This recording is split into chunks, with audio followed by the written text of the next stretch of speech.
All right, so now let's talk about the new Beatles song, Now and Then, which is supposedly going to be the last Beatles song. I am skeptical about that. I think if this Now and Then song is successful, they might find other ways to and other reasons to begin releasing new Beatles material.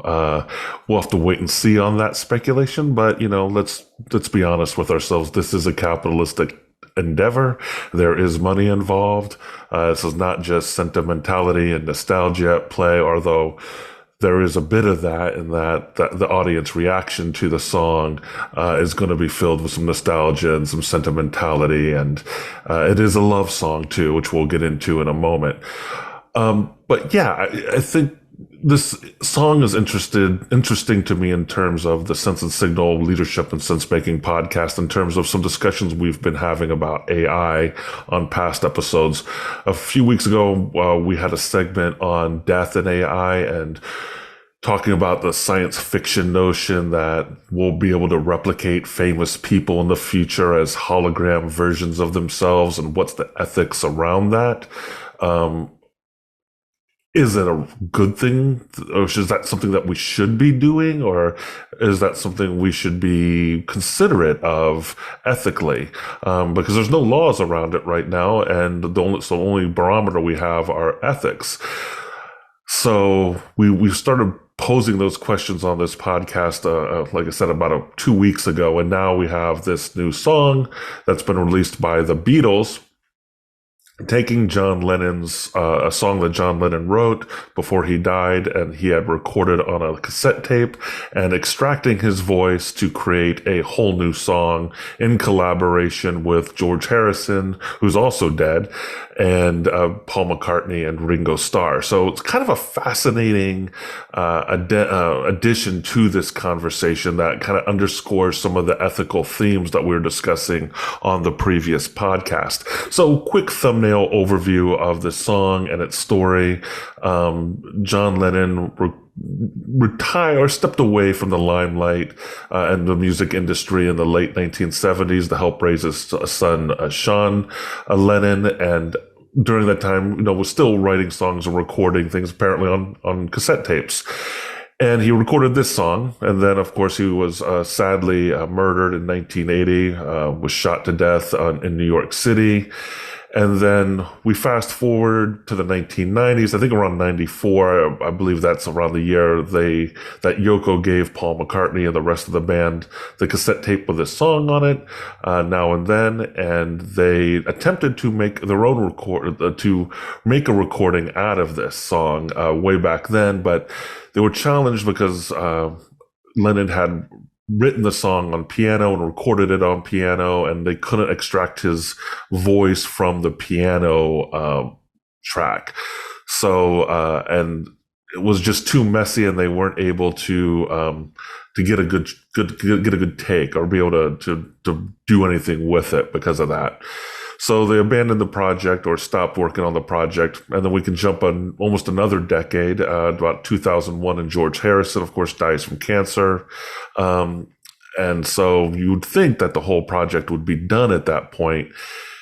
But no, we jumped to 2023, probably 22 is when they probably started this project. And you have the rise of artificial intelligence and generative AI, and they were able to use generative AI to extract John Lennon's audio, his voice from the recording, so that they could, and also obviously include what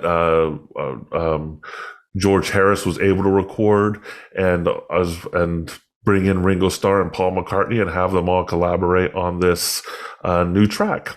And so again, this brings up a lot of different questions. But before I get to the ethical questions about AI and the use of that technology for something like this, I think it also is important to note that this whole event underscores just what an amazing band, an influential band the Beatles are, right? That they came to the United States in the early 1960s, and then have been a staple to Western culture since. And we're talking 60 years out because it's 2023 now. So this is maybe even like the 60th anniversary of them coming over to the United States.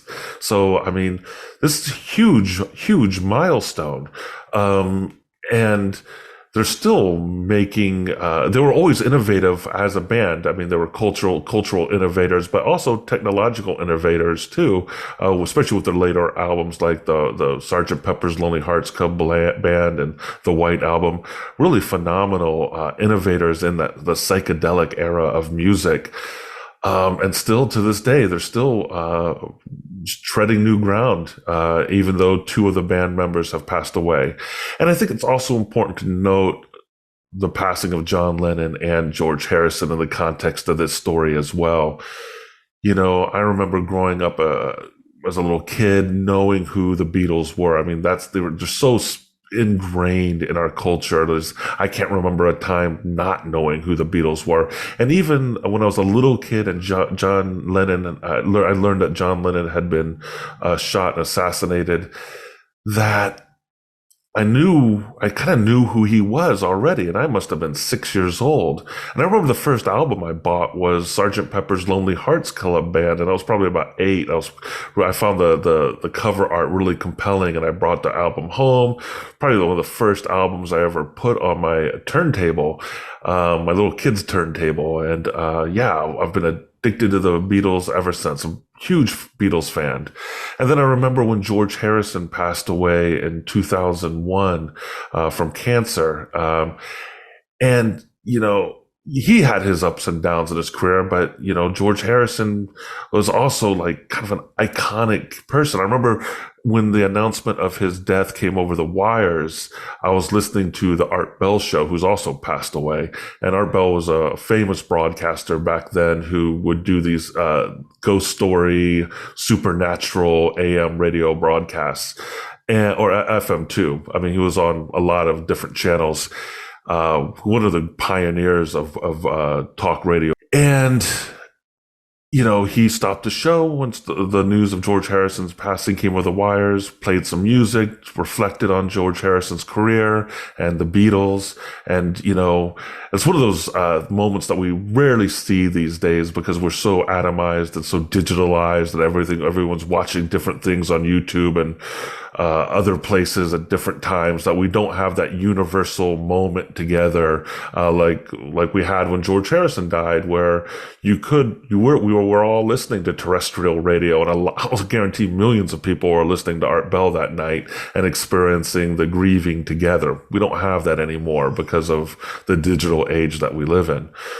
So I think that's all really important to think about in the context of that you have these two iconic people who passed away, and had substantial careers outside of the Beatles, and now they're coming back to life for this brief moment in this digital age, because of AI technology and producing new art. And you know, Paul McCartney has said John would want this, and everyone's really making a solid effort at saying, no, this is something John would want. He would not feel violated by having his voice used like this. And I'm not sure how much George's work is incorporated into this. When I was watching the mini documentary they made about the composition of this recording, I thought it was curious that they made a clear distinction that some of the stuff was done, and some of the pieces that George would have contributed, like the guitar solos, were inspired by his style, maybe not actual recordings of him. So that's kind of interesting. And then the video that accompanies the track has, you know, digital renderings of these bandmates, right? Of George and John interacting with Paul and Ringo. So it's kind of, if you watch the video on YouTube, it's kind of interesting to see that aspect too. So we have the digital replication of these famous people clearly with AI support, as well as the audio track that was created with those old recordings. Very fascinating stuff. And Peter Jackson's obviously key to this too. He made the documentary Get Back that was on Disney Plus, I think in 2021. So it was in the midst of the pandemic, and a lot of us sat down and watched that epic long documentary. I think it's like 6 or 8 hours. I watched quite a bit of it, and I thought it was really fascinating to see the Beatles work together. If you ever get a chance to watch that documentary, I highly recommend watching it. If for any other reason than to watch creativity in action and to glean some of the principles of creativity from it.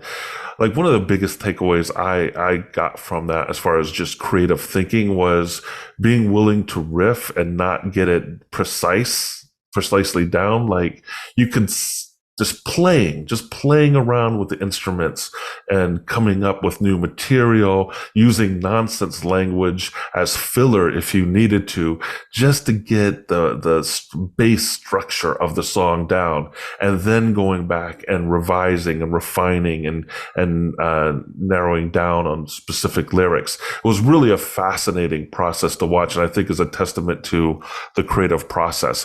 And the other thing I took away from a leadership perspective is that it was clear to me in watching that video or that documentary that Paul McCartney was really the leader of the Beatles. I mean, the documentary takes place toward the end of their collaboration as a band. George is kind of ticked off throughout a lot of the documentary. John's already seeing Yoko Ono and seems kind of distant and aloof from the whole process. And Ringo's just cool. Ringo's always cool. But it's really Paul McCartney who seems like kind of the driving force behind the Beatles, who's kind of holding the band together and driving the music forward. And again, through that creative experimentation, and it's wonderful to see like songs you recognize, but being played in such a way that it's like, wow, that was the seed. It was just kind of playing around on that riff, and that riff grew and evolved, and they weren't paying attention necessarily to the lyrics, but just getting the tune down. And then once they got that, they went in and revised the lyrics and produced the songs that we know and love today from, I believe it was, maybe it wasn't the White Album, I don't think, but very fascinating documentary. So again, interesting song.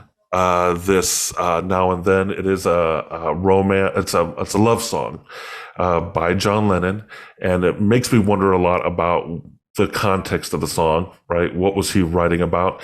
I know a lot of John's music was tied to his he was adopted. He didn't know what he was a problematic relationship with his birth mother. And I wonder if that's what the song is about. But in the context of this version of the song, there's definitely this nostalgia about the Beatles itself. Now and then, we were together then, and now it's now, and I miss you, and I love you. And I guess in the newest version of the song, it's kind of a love song to John, from Paul and Ringo to John and George, who are no longer here. I guess that's one way we could read it. And does it have artistic value? Because yeah, there's definitely a financial incentive for producing a song like this. And I haven't done the research into who's profiting, but somebody's going to profit. They wouldn't have put in all the effort. They hired a whole band to do a string portion of the song. So there's money involved. But at the same time, is it worthwhile artistically? And I have to say, after listening to the song a couple times, I will come down on the side that it is a worthy addition to the Beatles canon. It has a beautiful melody. And I won't say it's going to be as iconic as Hey Jude or Let It Be or Yesterday or any of the other major songs from the Beatles canon. I think it's going to be a minor addendum to their overall work, but at the same time, it's a great song. It's rock solid in many ways. So I would definitely recommend giving it a listen. And finally, I will say it's another piece of evidence that we do need to think about the ethical and legal ramifications of AI in terms of what we leave behind as far as our audio and our digital images and our audio tracks and everything, our writing, and what AI, because what can AI can do with it is pretty astounding already, and what it's going to be able to do with it in the future is going to be even more astounding. So we definitely need to get ahead of it, and this Beatles song Now and Then is definitely a signal that we need to get on it sooner than later.